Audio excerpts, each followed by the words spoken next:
This is Africa Digest.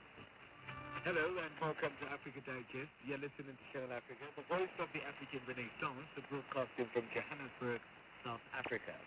We are on the frequencies 9625 kilohertz on the 31-meter band to Southern Africa, and I am Tabiso Lohoku, driving the show with Amanda Machaka and Tamiko Uda. Top series Basara on Africa Digest. It's not clear when an inquest was established in the course of a fire that killed an influential former Nigerian, or rather, general in Zimbabwe's army, Solomon Mujuru, will be issued. Leading scientists to meet in Nairobi, Kenya. The United Nations High Commissioner for Refugees estimates that more than 20,000 people have fled Mali to escape conflict in that country.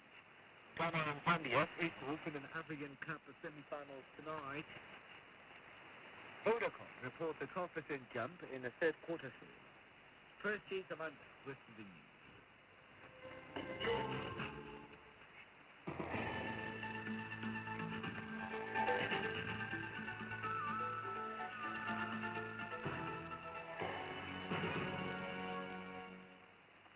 Good evening.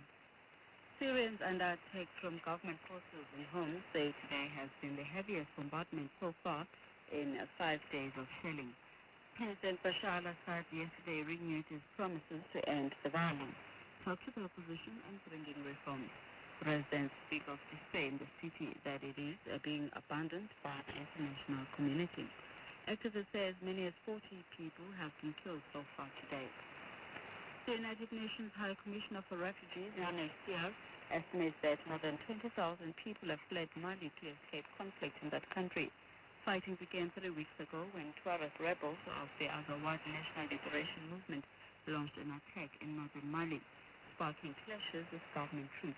Thousands of casualties have been recorded on either side, while tens of thousands sought refuge in neighboring countries. The UN Refugee Agency has sent assessment teams to host countries to determine the most pressing needs. UNHCR spokesperson Adrian Edo.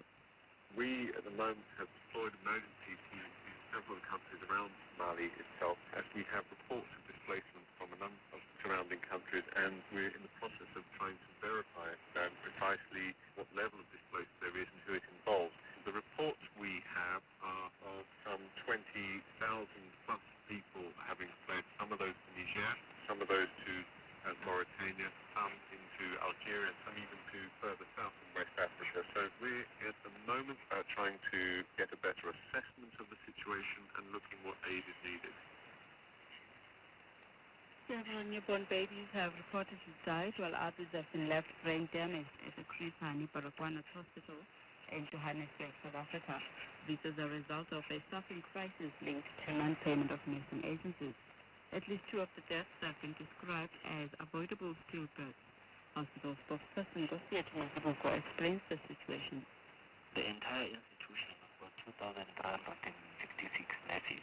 Out of the 2,366 nurses, we have 281 vacant positions. If you compare the numbers that we have and the numbers that we still have a shortage of, it's quite a small fraction of what we have. We have noted quite an increase in the past 3 months with regard to the cesarean questions that are actually being abandoned in institutions. We have actually set up a task team to investigate as to why do we have such an increase all of a sudden. It's a well-known factor that we've got a shortage of specialized nurses, specifically in this case the midwives. We're also competing with the international countries, the European countries, which are actually poaching our skilled nurses. Somali piracy cost the world nearly $6 billion last year. The U.S.-based Oceans Beyond Piracy says 80% of the cost is borne by the shipping industry, with the remainder covered by government. It says the most notable cost was $2 billion in fuel to allow ships to travel at higher speeds through high-risk areas. The average ransom paid climbed to $4 million in 2011.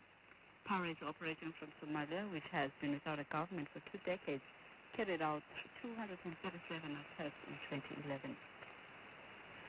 And finally, India has been urged by Doctors Without Borders and the Treatment Action Campaign, or TAC, in South Africa not to allow pressure from the European Union to change the way they supply medicine to poor and developing countries. This comes as India prepares to host an India summit in New Delhi on Friday, where the EU aims to negotiate for a free trade agreement with New Delhi. The agreement will threaten the production of affordable generic medicines for HIV, cancer, heart disease, and others. Doctors and the CAC held a ticket outside the Indian Embassy in Johannesburg today. Oliver Moldenhauer is from Doctors Without Borders in Swaziland.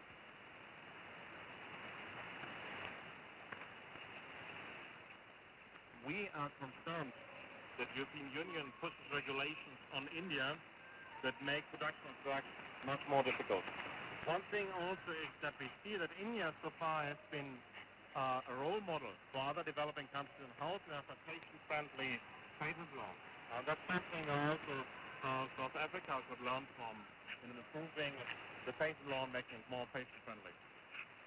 And that's a wrap of today's bulletin for Channel Africa News. I'm Amanda Machak. Africa Digest.